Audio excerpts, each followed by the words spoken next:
The Trump administration is forcing automakers to source their parts from the United States. Otherwise, they face big taxes. And I'm talking massive taxes. As a result, Tesla, General Motors, Ford, other automakers in the US have pivoted. They've started to make a lot of small stuff themselves, or at least source them from American companies. Interestingly, amidst these changes, the Trump administration are not really doing what they are, well, not really practicing what they're preaching. They're actually buying their own vehicles outside of the US.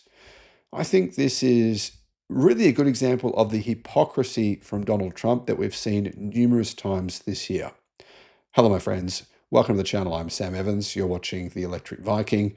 And as you can see, I very much feel like Trump is pushing the US down a backwards, basically down a backward slide into being this kind of like quasi-Russia. You know, Russia makes its own cars. They're all very old school, ancient technology. They're kind of laughed at by the rest of the world. I kind of fear that this could happen in the US as well. Anyway, the US government kind of thinks the same thing. They think, you know what? US automakers aren't good enough. So we're going to source our vehicles from Canada instead. The Trump administration they're saying they're going to put America first. So it's interesting to note that the Immigration and Customs Enforcement, better known as ICE, which Donald Trump obviously has been spearheading to get rid of illegal immigrants by the millions in the US, has decided to buy 20 Canadian armored vehicles at a pretty massive cost. U.S. Immigration and Customs Enforcement has ordered 20 armored vehicles from Brampton, Ontario-based manufacturer Rochelle, valued around $10 million. If that wasn't strange enough, the move comes amid a bitter war with, the US's neighbors to the north. The vehicles in question are very expensive. The contract is $7.2 million US. It comes shortly after the State Department ordered 25 senators for $8.2 million. So this is actually about a $16 million contract. Procurement documents say that ICE is buying Rocha senators that provide B7 levels of protection, so they can handle small arms as well as rifles shooting a 308 and 30 to 0, basically 7.62 millimeter ammunition. Well, it's odd that the Trump administration is buying foreign vehicles. Canada's Global News said Rochelle is the only company that can meet their demands of the government, and actually provide the vehicles within 30 days. The government is saying that this is all fine. ICE have been cracking down on illegal immigrants and deporting them. In one recent operation, the agency arrested 3,600 criminal illegal aliens in Texas, reportedly including 13 murderers, 67 sex offenders, and 366 individuals convicted of driving while impaired. President Donald Trump and Ontario Premier Doug Ford had a very public spat over an anti-tariff ad earlier this year. The latter embraced the irony of the order, as he told the publication, "We'll take orders anywhere in the world, and thank goodness that the Americans are ordering it off us." The Canadian auto industry has been hit really hard by Trump's tariffs. Now, it looks like even though the US government is imposing massive punitive penalties on American automakers for not sourcing their parts, not just the cars themselves, but all the parts from the US, it's not doing the same itself. It's, clearly not following that maxim. What's good for the goose is good for the gander. This is Donald Trump, though, isn't it? He's like this. Honestly, on many levels, he's extremely hypocritical. And a lot of the stuff I think he says, I think he doesn't remember what he said the following day and then just does whatever.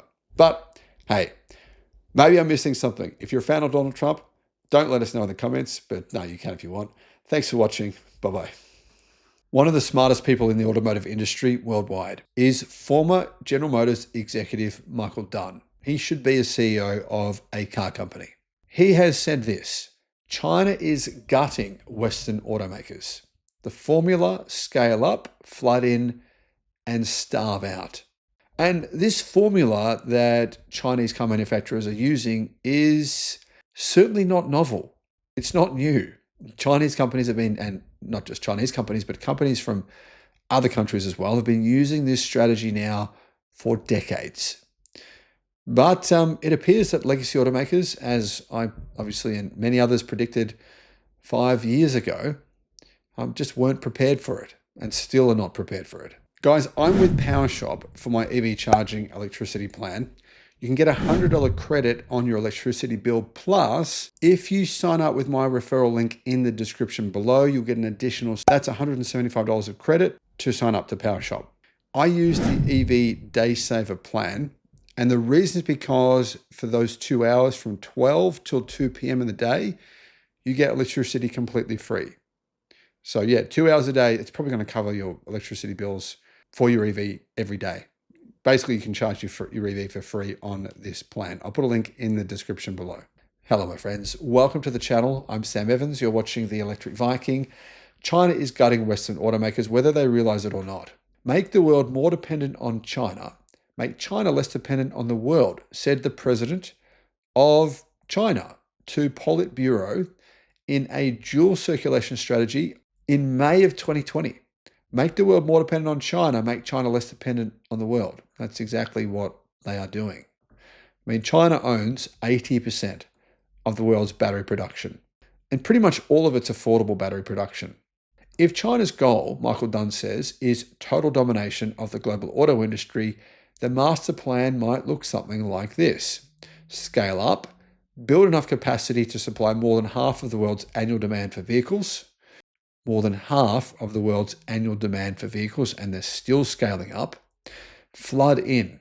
Number 2, launch a frenzied push of exports into markets worldwide with aggressive pricing. Take large chunks of market share. I've just reported this week on countries where that's happening.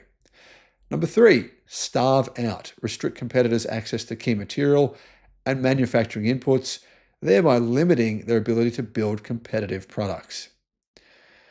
Now, number 3 is a bit controversial. I don't entirely agree with Michael on this point because I think that competitors are doing it to themselves. I don't think China has necessarily banned most rivals, legacy automakers, from using their parts and batteries and everything else. But competitors have tried to be kind of arrogant in a way. I mean, it doesn't make sense, a lot of the decisions that they've made. For maximum impact, says Dunn, you would take these actions at hyperspeed, crunching a decade of effort into the space of just a few years. This is precisely what the PRC has been doing since 2021. Just look at the numbers. China today has enough annual capacity, 50 million, to supply 55% of global demand for vehicles. By comparison, the world's next largest automotive manufacturing nation, the United States or America, builds just 10 million cars a year. So China has about 5 times the capacity of the US.